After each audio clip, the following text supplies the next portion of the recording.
me. All right, I'm recording. She's trying to hide. She's cooking dinner and it smells good. I'm hungry. I'm giving her some extra work in the morning because the next video is coming out and she's going to put this clip at the beginning of it. Go check out Tractor Chasers on YouTube. You've seen him here before because he's got a lot of followers on Instagram. But he came here and did a video of us combining. So go check him out, Tractor Chasers. All right, Barb came and emptied that from the other day. And we have lots of smart people here right now from New Holland trying to figure out whether our rotor is down too far, rotors, or our feeder house is up too far. Taking all sorts of measurements, looking on the computer, getting a hold of other big wigs. So yeah, that's what we're dealing with at the moment. All right, so now we're in the shop, as you can tell. The 8235 is sitting there because we're taking 3-point hitch to take the feeder house off.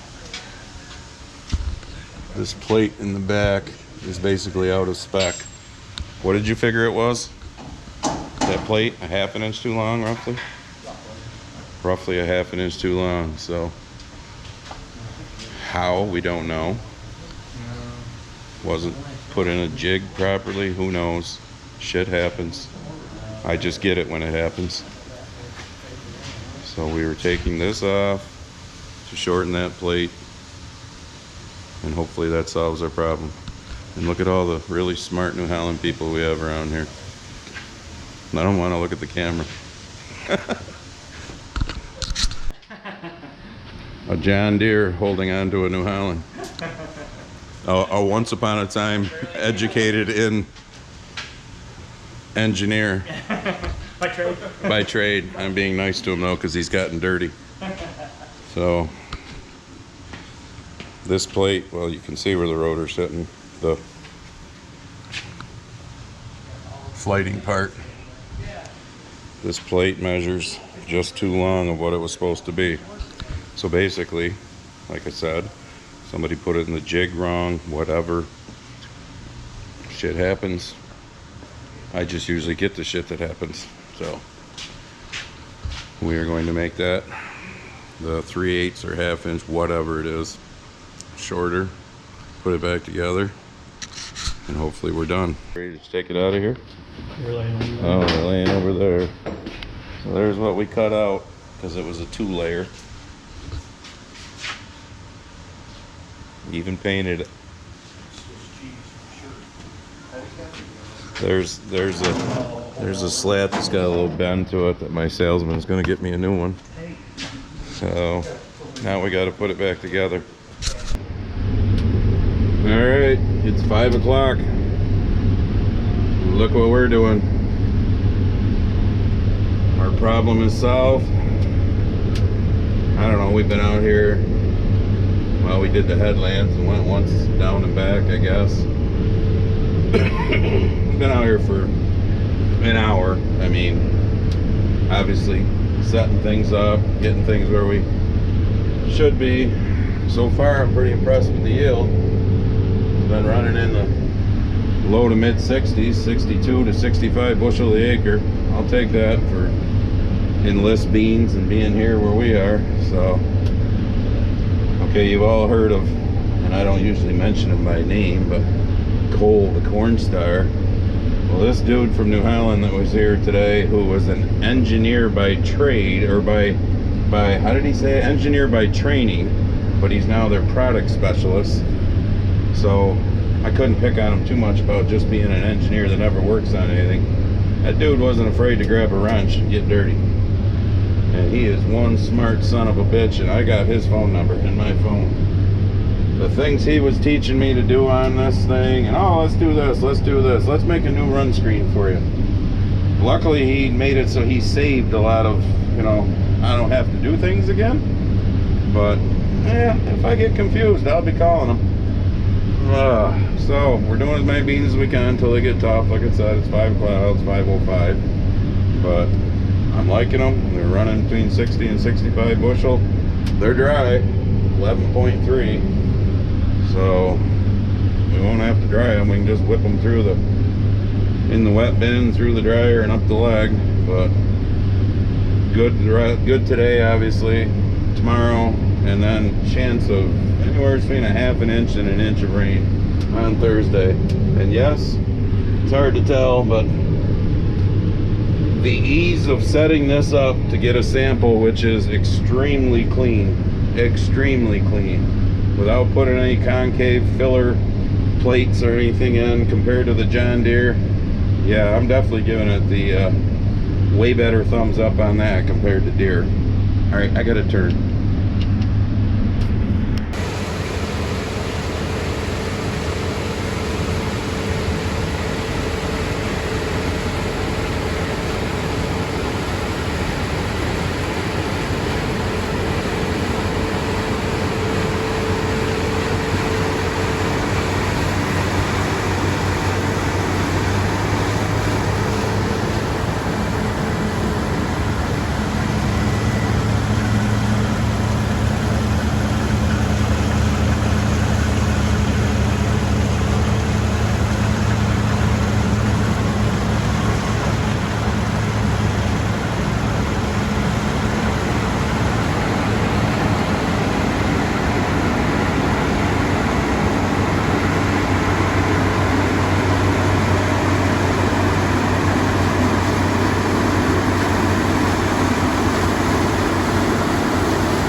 can tell through those trees, the sun is getting low. We got that field across the road done. Jumped over here into this little field. Don't know how much we'll do after this field. We'll go until they're too tough to go, but we have started beans 2022. So far, I'm, like I said, more than happy. I mean, running between 50 and 65 bushel most every place. Dry. Still got green stems on some of them though, so they'll cut hard as soon as the dew starts coming in, but hey, we're gonna go while we can go. Oh, got dust in my eyes. Yes, I did have my N95 on. Whew, it's about 7:45. Hooey, I just finished the fields out behind the shop here, so I just blew the combine off with the leaf blower. Had it over there plugged in. So Barb has gone to the house. We've got 2 truckfuls and I don't know, the cart's got more than a truck full in that, so actually that's probably got close to, I don't know what we got. We got 2 really full truckfuls and quite a bit in the cart. So for starting as late as we did, you know, now the dew set in, so I got no choice but to stop because they start grinding pretty hard. But tomorrow's supposed to be a decent day. I don't know how sunny, they do say cloudy, but hopefully we can get a pretty good jag of beans off, and then Mother Nature's going to dump on us Thursday, so we'll see. We left the corn head right over there in the field where we were, because when we get back to corn, that's where we'll go, so there's no sense in dragging things all over. So I guess to end this video, I will say this. I mean, when you buy something new and something's wrong with it like this, something that nobody's ever really seen, I mean, there's no explanation whatsoever for that plate at the back of the feeder house to be basically a 1/2 inch too long or whatever it was, 3/8 of an inch. Other than, I mean, they didn't even know, is it cutting a jig or what, but pretty basically human error. So at the factory where it was cut and built. But I will say the service I got behind it, I mean, Cole, the corn guru, as I like to call him, and man, he is one smart dude. He's from Ohio. He has Ohio this way to the northeast. That John, I think, is in Pennsylvania. I mean, to have them all here because, well, I mean, we quit combining Sunday when we started having the issues, and Monday, Larry, the mechanic, was out, and we figured out all of our issues. And he was on the phone and on the computer with somebody from, you know, CNH headquarters or whatever, trying to diagnose, oh, check this, check that, blah, blah, blah, blah. I lived up to my grumpy farmer name, basically, and said this was going to be priority number 1 because we need to get this fixed. You don't spend this kind of money to have this problem. So the fact that we had everybody that we had here today, and that Tom, I think he's like the Northeast, some sort of rep. I don't know. They all got special names, but, you know, I was impressed with that. I was impressed with the fact that we got it fixed. I don't think we have any issues, so I'm going to end the video. Go get yourself a Grumpy Farmer sweatshirt like I'm wearing, or a hat. Hopefully one that's a lot cleaner than what this one is right now after blowing the combine off. And I'm going to go take a shower and eat my dinner.